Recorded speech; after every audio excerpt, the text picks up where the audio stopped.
Top 1% isn't even in here. Are you ready to add them in?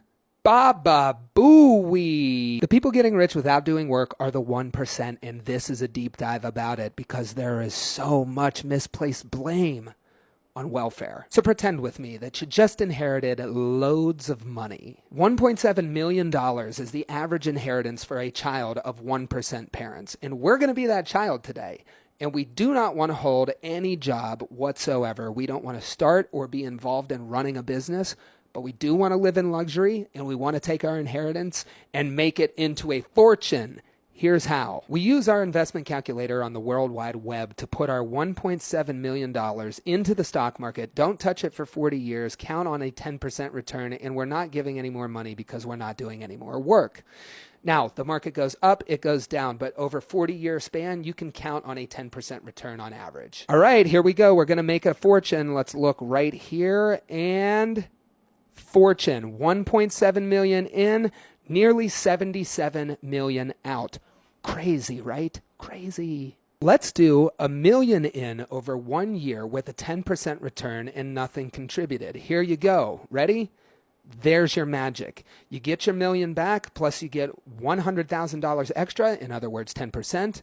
And all you have to do is not shit. Nothing at all. Except inherit money and multiply it with other people's labor. What was that?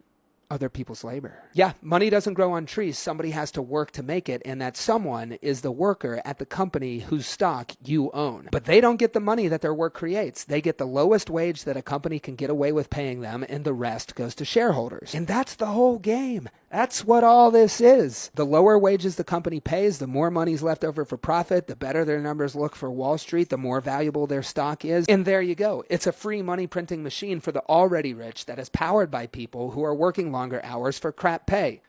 Story of America right now. But wait. There's more. The super rich are super rich. There are multiple individuals out here with hundreds of billions of dollars. We were playing around with less than 2 million one time.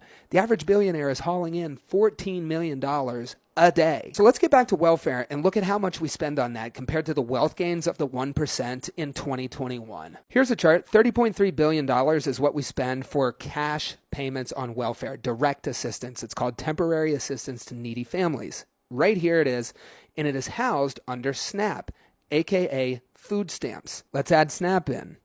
Bam, there it is. This is what we spend on SNAP, $113.8 billion. And SNAP also includes every dime that we spend on farm subsidies. Now watch this. The 1% gained $6.5 trillion of new wealth in 2021 thanks to everything that we have talked about so far. You ready for this?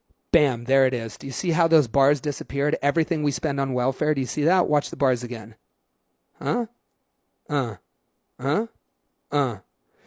gains of the 1% have dwarfed everything we spend on welfare and farm subsidies. And keep in mind, most of these gains right here are not from running a business. They're from holding stock that entitles you to the wealth that other people work to create. Now watch right here. The entire federal budget. You want to know how that looks on this graph? It looks like this. Do you know what this means? It means that the gains of the 1%, a handful of people, almost eclipse the entire federal budget. Everything we spend money on, defense, welfare, farm subsidies, Medicare, Social Security, they're this close. They're almost the whole federal government. And oh yeah, making money this way right here, making money this way is called capital gains, and the rich made it so that capital gains are taxed at half the rate that your wages are, when they're taxed at all, because super rich people are excellent at evading taxes and sticking you with the bill. They try to say that people at the bottom are dragging us down, but the real theft is on top, because if their gains were your wages, you watching this video would be so much richer. This is why, and this is one of my favorites, the wealth distribution in the United States, imagine it in your head.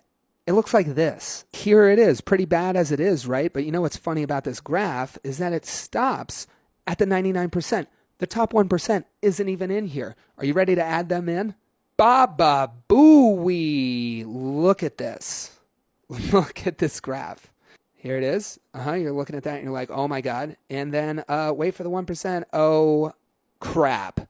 The 99% are down here. You can't even see them. And everybody else is not even on the scale. All of our money is at the very top.